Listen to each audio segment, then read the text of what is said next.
জ্ঞাপন কৰিছো। Hello everyone, good morning.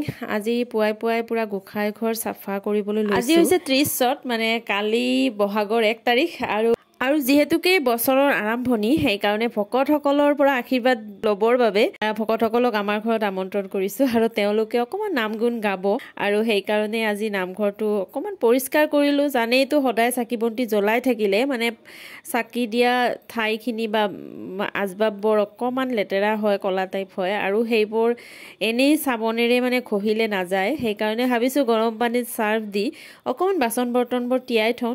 গৰম পানীত এনেকৈ অকমান সময় তিয়াই থলে যেটো কলা কলা দাগ হয় সেইটো নিজে নিজে মানে গুচি যায় আৰু মই সেই কাৰণে এনেকৈ অকমান সময় তিয়াই থওঁ আৰু পিছত ঘহি দিলে মানে পটাপট গুচি যায় আৰু সেই কাৰণে বহুত সুবিধা হয়। নামঘৰৰ আজবাববোৰ তিয়াই থোৱাৰ পিছত মই আহিলো এবাৰ পাকঘৰলৈ। ভাবিলো যেহেতুকে বিহু গতিকে দুই এখন পিঠা বনাও আৰু ইউটিউবত চাই মই অলপমান বেলেগ পদ্ধতিত পিঠা বনাব খুজি মোৰ যেটো অৱস্থা হ'ল পিঠা কেইখন আৰু মোৰ হৈ নুঠিল আৰু মই পিঠা বনোৱাৰ এটা শৰ্টছ মোৰ এইটো চেনেলতে আপলোড কৰিছো। আপোনালোকে যদি চোৱা নাই চাই ল'ব। আজি হৈছে 1 বহাগ, বছৰৰ প্ৰথমটো দিন একদম মাহ হালধিৰে গা পা ধোৱাৰ পিছত প্ৰসাদ পাতিবোৰ ঠিকঠাক কৰি থওঁ বুলি এইবাৰ নামঘৰত আহিলো আমাৰ ঘৰৰে আৰু আমি দুজনে পুৰা কামত ব্যস্ত হৈ গলো। প্ৰসাদ পাতিবোৰ ঠিকঠাক কৰি থলে ভকতসকল আহি আৰু বেছি কষ্ট কৰিব লগা নহয় সেই কাৰণে আৰু ইয়া ভকতসকল আহি পালে নামঘৰৰ গামোচাখনো সলাই দিলে আৰু এতিয়া প্ৰসাদ পাতি আছে আৰু ইয়াৰ পিছত তেওঁলোকে নাম ধৰিব। বছৰৰ আৰম্ভণিটো এনেদৰে কৰিলে মনটোত বহুত শান্তি পোৱা যায়, ভাল লাগে আচলতে আৰু এতিয়া এওঁলোকে নামত বহিলে।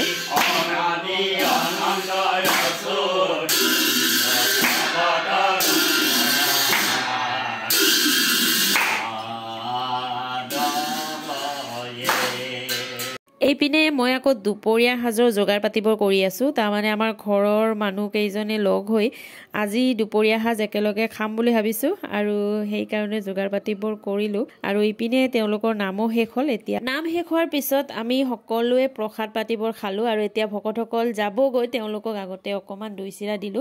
আচলতে তেওঁলোকৰ আৰু বেলেগ ঠাইত প্ৰগ্ৰেম আছে মানে ভকতসকলৰ খোৱা লোৱা হোৱাৰ পিছত তেখেতসকলৰ পৰা আশীৰ্বাদ ললো আৰু তেখেতসকলে সকলোকে আশীৰ্বাদ দি মেলি আমাৰ ঘৰৰ পৰা যোৱাৰ পিছত দুপৰীয়া আমি ঘৰৰ গোটেইবোৰে লগ হৈ এসাঁজ খালো আৰু তাৰে ভিডিঅ' ক্লিপ কিন্তু মোৰ ৰখা নহল। আচলতে সকলো সময়তে মোবাইলটো লৈ ভিডিঅ' কৰিব অকমান লাজ লাগে, সেইকাৰণে কিছুমান ক্লিপ ৰখাই নহয়। যি নহওক আজিৰ দিনটো এনেদৰেই পাৰ কৰিলো আমি। হেল্ল', এতিয়া যাবলৈ ওলাইছো গান্ধী মৈদানলৈ বিহুতলীলৈ। আমাৰ ইহঁতে গান গাব আজি আছে লোকেল ফাংচন, গতিকে তালৈকে যাবলৈ ওলাইছো আৰু মই পিন্ধিছো এয়া গতিকে এয়াই আৰু দিনটো পুৰা ব্যস্ততাত গ'ল। আপোনালোকে দেখিলেই একদম মানে পুৰা ব্যস্ততা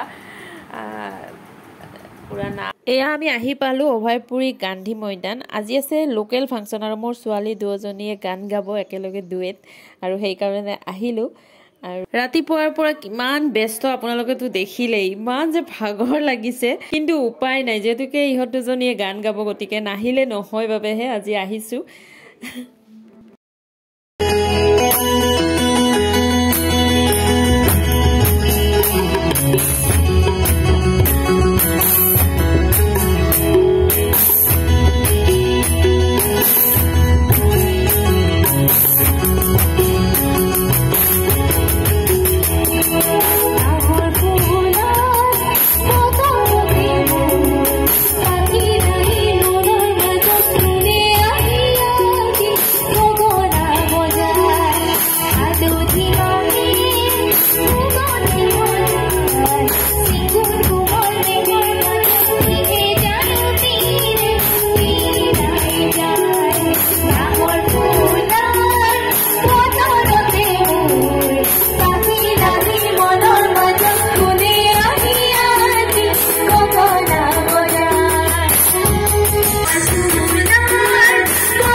হৈছে 2 বহাগ আৰু আজি গান্ধী ময়দানত আছে আমন্ত্ৰিত অতিথি শিল্পীৰ প্ৰগ্ৰেম আজি আহিব দীপলিনা ডেকা আৰু কালি মোৰ ছোৱালী দুজনীৰ গান শেষ হোৱাৰ পিছত ঘৰলৈ আহতে বহুখিনি ৰাতি হ'ল বাবে আপোনালোকৰ ওচৰত ওলাবই সময় নাপালো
দীপলিনা ডেকাৰ প্ৰগ্ৰেম চাই বহুত ভাল লাগিল তেখেতৰ গানবোৰটো আমি শুনিয়ে থাকো কিন্তু তথাপিও লাইভ পাৰফৰমেন্স চাই বেছি ভাল লাগে নহয়নে বাৰু আৰু এনেদৰে বিহুৰ দুটা দিনে আমি ভালদৰে কটালো আৰু তাকে আপোনালোকক অকমান দেখুৱাই দিলো গতিকে আজিৰ ভিডিওটো ইমানতে শেষ কৰো ভিডিওটো চাই আপোনালোকে কেনেকুৱা পালে জনাবলৈ নাপাহৰিব আৰু যদি ভাল লাগিল তেতিয়ালে লাইক এটা কৰি দিব আৰু যদি কোনোবা নতুনকৈ মোৰ চেনেলত আহিছে তেতিয়ালে অনুগ্ৰহ কৰি মোৰ চেনেলটো সাবস্ক্ৰাইব কৰি দিব আকৌ আহিম আপোনালোকৰ মাজলৈ নতুন এটা ভিডিও লৈ গতিকে আজিলৈ আহিলো বাই বাই